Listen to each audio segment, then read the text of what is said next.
Good afternoon and happy Wednesday. Welcome to Mrs. Abell's Cartoon at Noon. Today is Wednesday, May the 6th, 2020. And today we are going to do the second half of the famous duo of Phineas and Ferb from the Disney Channel. And if you followed along with us yesterday, then you haven't been able to get their theme song out of your head, because I know that I sure haven't. Their theme song is, there's 104 days of summer vacation, but we keep singing, it's been 104 days of home isolation. So we can't get that song out of our head. So let's get going, and we will draw the second part of this famous duo, the ever quiet and ever brilliant Ferb. Okay, so go ahead and grab a pencil or a marker and some paper. Grab some things to color with.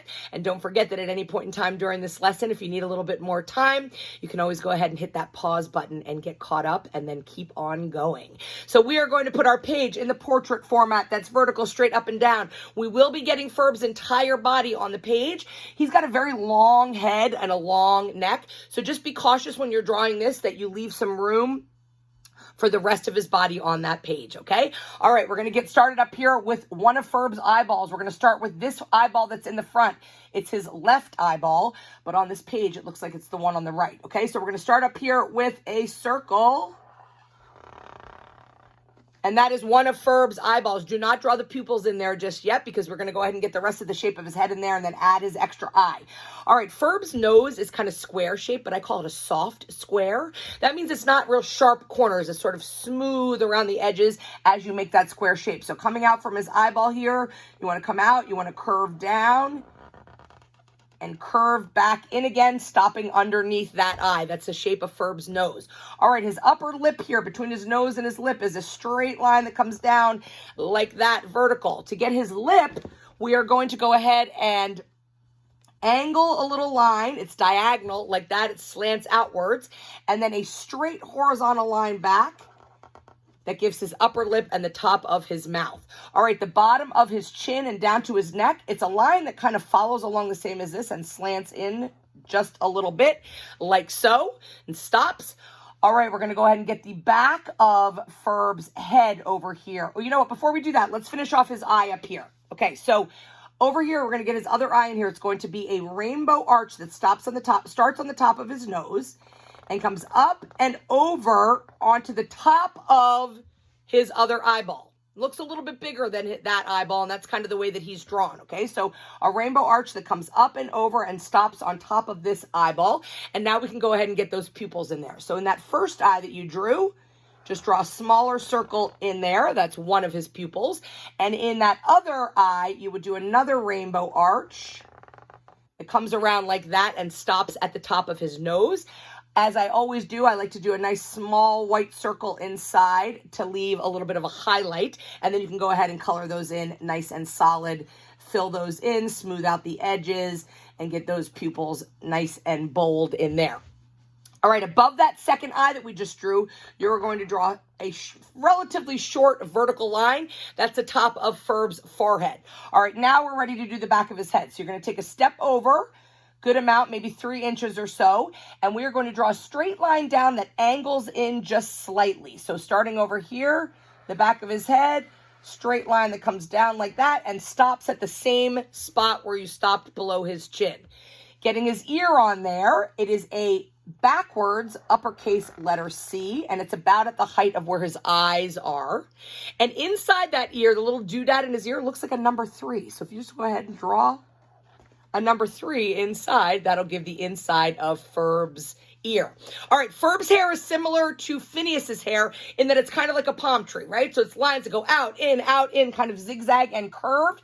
Really no right or wrong way to do his big green hair. I like to start kind of here in the middle of his head. I go out over his forehead, out and in, like that. Maybe a nice big one on top of that. That stops kind of in the middle of his head. Maybe a couple sprigs that go up. And now I'm going to go in the opposite direction, curve that direction, curve out to the back on the other side of his head. Maybe one that goes lower here and comes back in, right? Maybe like that. And then maybe you finish that off with a little doodads like that inside. So again, no real right or wrong way. Have some fun with this hair. Bright green hair that's floppy all over the place. It's got that zigzag palm tree kind of a look. All right, let's get Phineas's body and his outfit in here. So first of all, he's got this nice white collar. So what I want you to do is draw a horizontal line across his neck and come out a little bit wider, just a tiny bit wider than his actual head. For his collar, it's 2 letter V's, or it looks like an uppercase W. So like this, line up to the middle and line up to the middle like that. Okay, so that's how you go ahead and do. It's like a big stretched out W or 2 V's that do Phineas's collar. All right, so Phineas's shirt sleeves. All you have to do here is a curved line that comes out like this. And on the other side, same thing, a curved line that comes out like this. These are the tops of his little short sleeves. To get the insides of his sleeves, we're going to draw a slightly diagonal line on either side of that, and then a line up that kind of creates the rest of his sleeve or his armpit like that. So a line up, but don't go all the way up to his collar. All right, he's got a button that's right below his collar here. So 1 circle for his button on his shirt. And then his pants are always pulled way up above his waist. And he's got this belt that goes through there. So what we're going to do there is it's a horizontal line that comes across, but right under that button, do a little V-shaped. And then straight across like that. That's the top of Ferb's pants. Ferb's body shape comes down and kind of curves in. So from that little armpit there, you're going to do a line that comes down like this and curves in. A line that comes down like this on the other side and curves in like so. And inside those pants, he always has these square shapes that I think represent the belt that he's got going on there. So you do little squares that go kind of across like this. However many you can kind of fit on there. Those are white squares inside his purple pants. All right, before we get his legs and his little feet on there, I want to go ahead and get his arms on there. So basically, he's got long, skinny arms just like Phineas does. And what you're going to do, and obviously, as you can see, I've taken up a lot of my space with his head. I probably should have made his head a little bit shorter so that I could fit everything on the page. So if you find that that's happening, oh well, if you can't get all of his legs on there, no big deal. But we're going to make this work. So his arms are 2 skinny lines like that are next to each other. So do those on both sides, kind of hanging down from his shirt sleeve, like so. And then you're just going to do cartoon hands. So I do a small thumb, and then it always looks like they only have like 3 fingers. So 1, 2, 3 fingers. That's Phineas's hand. Over here, same thing, a small thumb that curves out, and then I'm just going to do 3 fingers. And remember, don't even worry so much. It's just giving the indication of a hand. It doesn't have to be perfect, like a perfect human hand. Okay, let's get Phineas's legs and sneakers on there. So he is wearing, the bottom of these pants are always rolled up. So you want to do 2 lines, one on that side and on this side, like that. And then join them together with a curved line that finishes off the shape of his body. At the bottoms of each of those legs, there is a soft square, which indicates that his pants have been rolled up. So it's a soft square there and a soft square like that. That shows you that his pants have been rolled up. I'm going to turn this camera down a little bit. We're going to try and do this so we can get these legs in there for you.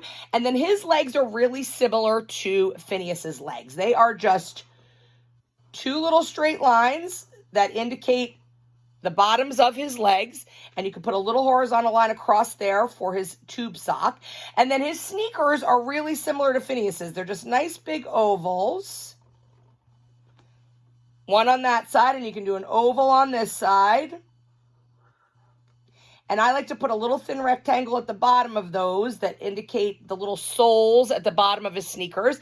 And then Phineas's sneakers, all he has is just a curved line inside that sneaker, and then you color in the rest of it black.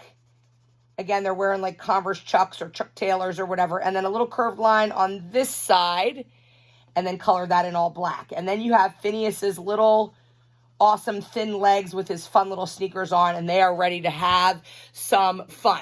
So again, I used a little bit too much of my page, so I had to shrink his body a little on this side. That's okay. If that happens to you, completely okay. Or you can just run his legs off the bottom of the page. If you can't fit the bottoms of his legs, that's okay as well. And then you're going to go ahead and color him all in. He's always wearing purple pants and a yellow shirt.